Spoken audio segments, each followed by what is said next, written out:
যখন কোনো ব্যক্তি ধর্মকে ধারণ করেন এবং সেই ধর্ম সেই ব্যক্তিকে রক্ষা করে, তখন তাকে ধর্ম বলা হয়।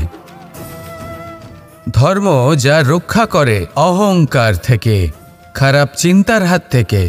সেই জন্য পুরুষার্থ গড়ে তোলার আগে, ধর্ম পালন করার আগে ধর্মের প্রকৃত অর্থ কী সেটা বুঝে নিন। এটা জেনে রাখুন যে সমস্ত ধর্মের আধার, সমস্ত ধর্মের ভিত শুধুমাত্র ভালোবাসা। মানুষ ভাবেন যে ধন অর্জন করা হলো অত্যন্ত গুরুত্বপূর্ণ। তিনি আজীবন ধন অর্জন করতে থাকেন, ধন অর্জন করার চেষ্টা করতে থাকেন। সে যাই হয়ে যাক না কেন, পরিশ্রম করতে থাকেন। স্বাস্থ্যের দিকে নজর দেন না, না উচিত সময় খাবার খান, না উচিত সময় ঘুমোতে যান, না পর্যাপ্ত সময় পর্যন্ত ঘুমন, কিছুই না। ধন অর্জন করতেই থাকেন। আর কিছু সময় পরে যখন তিনি অসংখ্য ধন লাভ করে ফেলেন, তখন তার সাথে ওনার শরীরে অনেক রোগ বাসা বাঁধে। এইসব রোগের উপচার করতে করতে সেই সমস্ত ধন যা উনি অর্জন করেছেন তা তিনি ব্যয় করে ফেলেন। শেষ পর্যন্ত কি হয়? আমরা যেভাবে এসেছি ঠিক সেইভাবেই ফিরে যাই, ধন এখানেই থেকে যায়। দেখুন, একটা অত্যন্ত গুরুত্বপূর্ণ কথা রয়েছে যে আপনার বোঝা উচিত। এই যে ধন, তার ব্যবহার করুন জীবনকে আরও ভালো করে তোলার জন্য। ধনের সদ্ব্যবহার করা উচিত, এমন যেন না হয় এই ধন আপনাকে ভোগ করে ফেলে। এই জীবনকে নিশ্চিত রূপে আরও শ্রেষ্ঠ করে তুলুন।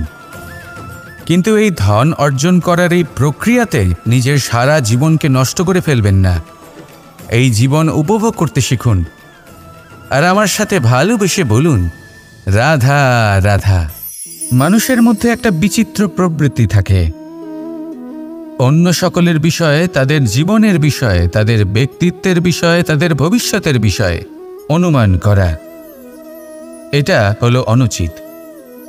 কারোর অতীতকালকে দেখে লোকে ভবিষ্যৎ বলে দিতে পারেন, বর্তমানকে দেখে ভবিষ্যতের বিষয়ে অনুমান করে ফেলেন। উদাহরণ দিতে হলে বলবো, কোনো দাসকে দেখুন, ওকে দেখে লোকে বলে যে ওর ভবিষ্যৎ সেটাই হতে পারে, অনুমান করে ফেলেন। আর এই রাজাকে দেখুন, উনি তো কত সুখী হবেন, উনি তো জগতের সব থেকে অধিক সুখী মানুষ, কত সুখ সুবিধা আছে ওনার কাছে, ধারণা করে ফেলেন। তবে সত্য তো এটাই যে কারোর ব্যক্তিত্বের বিষয়ে, তাদের ভবিষ্যতের বিষয়ে আপনি পূর্ণ সত্য কখনোই বলতে পারবেন না, শুধু অনুমান করতে পারবেন। আর এই অনুমান করে সত্যি কোনো লাভ হয় না, কারণ এই কাল সেটা হলো অত্যন্ত শক্তিশালী।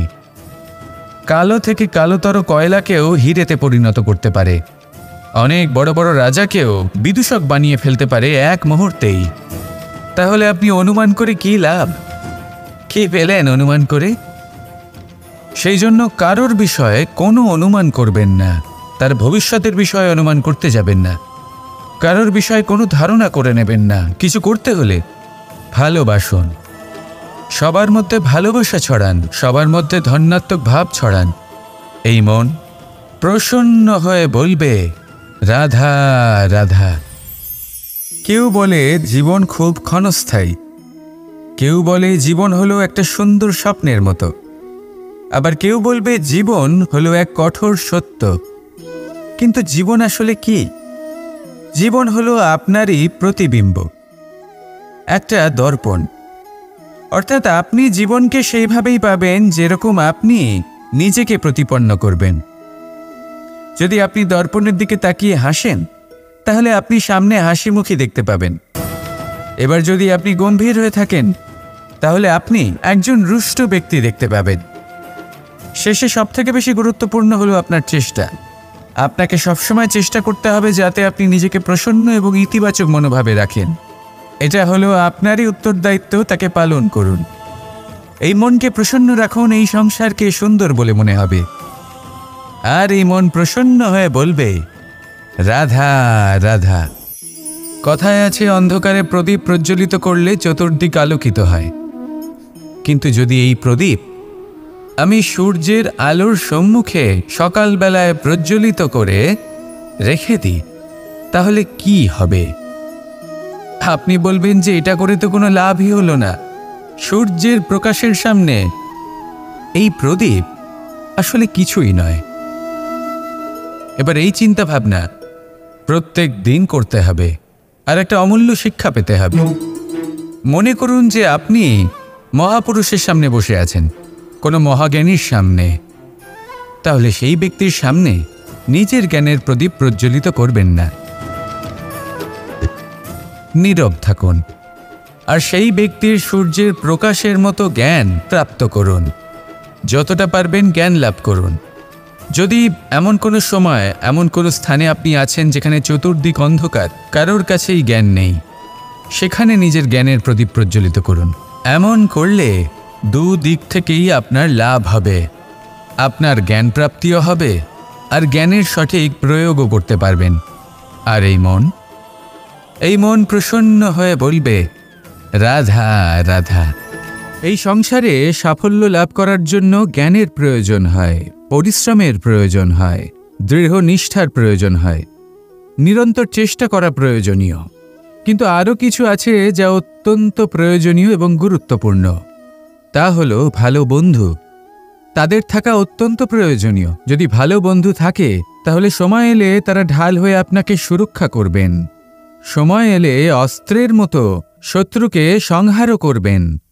যদি তিনি জ্ঞানী হন, তাদের মধ্যে সদ্গুণ থাকে, তাহলে এই সব গুণ আপনার মধ্যেও প্রবেশ করবে। তাহলে সাফল্যের জন্য ভালো বন্ধু পাওয়া অত্যন্ত প্রয়োজনীয়। কিন্তু শুধু বন্ধু কেন, ভালো শত্রুও থাকা প্রয়োজনীয়। এবার আপনি ভাববেন, আমি কি বললাম? যদি আপনার জীবনেও ভালো অর্থাৎ শক্তিশালী শত্রু থাকে, তাহলে আপনিও শক্তিশালী হতে থাকবেন। এই শত্রু আপনাকে প্রেরিত করবে আরও বেশি শক্তিশালী হয়ে ওঠার। কখনো কোনো হরিণকে দেখুন, তীব্র গতিতে দৌড়তে থাকে। কেন তীব্র গতিতে দৌড়য়? এই কারণে নয় যে কোথাও তার জন্য মধুর ঘাস অপেক্ষা করে রয়েছে, না। সে এই কারণে তীব্র গতিতে দৌড়য় কারণ সেটা না করলে তার পেছনে একটি সিংহ আছে যে ওকে নিজের ভোজন করে ফেলবে। তাই জীবনে বিপদ, সংকট, এই সব কিছুও হলো অত্যন্ত গুরুত্বপূর্ণ। তার সম্মুখীন হতে শিখুন, আর আমার সাথে ভালোবেসে বলুন, রাধা রাধা। মানুষের একটি সমস্যা আছে যে মানুষ সাফল্যকে মাপতে থাকেন, লক্ষ্যপ্রাপ্তিকে মাপতে থাকেন এবং তার তুলনা করতে থাকেন যে ও এত কিছু পেল আর আমি পেলাম না। ওর কাছে এত কিছু আছে কিন্তু আমার কাছে নেই। এই তুলনা করার জন্য ওনারা দুঃখী হয়ে পড়েন, নিরাশ হয়ে পড়েন। তাই আমি একটা প্রশ্ন করছি যে এটা কি উচিত? এই সংসারে আপনি কি নিয়ে তুলনা করবেন, যেখানে সূর্যদেব চন্দ্রমা দুজনেই আছেন, দুজনেই হলেন বিশেষ, দুজনেই নিজ নিজ সময়ে উদিত হন। এদের মধ্যে একজন না থাকলে তাহলে আমাদের জীবন কঠিন হয়ে পড়বে। ঠিক সেইভাবেই আপনি যদি একটা বড় রেখা অঙ্কন করেন তাহলে অন্য রেখাটি ছোট হয়ে পড়ে না, সে তেমনই থাকে যেমনটা সে ছিল। আপনার অস্তিত্ব কখনো ছোট বা বড় হতে পারে না। শুধু তুলনা করার জন্য আপনার এটা মনে হতে পারে। যদি আপনি যুদ্ধ করতে চান আপনার তলোয়ারের প্রয়োজন পড়বে। যদি বস্ত্র তৈরি করতে চান এত বড় তলোয়ার দিয়ে কিছুই হবে না, তখন প্রয়োজন পড়বে একটা ছোট্ট সূচের। তাই তুলনা করবেন না, না নিজেকে ছোট মনে করবেন না অন্য কাউকে। সবার সাথে সহযোগিতা করুন, আর যদি তুলনা করতেই হয় নিজের সাথে করুন যে কাল আমি কেমন ব্যক্তি ছিলাম, আজ কি তার থেকে শ্রেষ্ঠ হয়ে উঠতে পেরেছি। ভেবে দেখুন ভবিষ্যতে গিয়ে আপনি কতটা শ্রেষ্ঠ ব্যক্তি হতে পারেন। আসুন আমার সাথে ভালোবেসে বলুন, রাধা রাধা।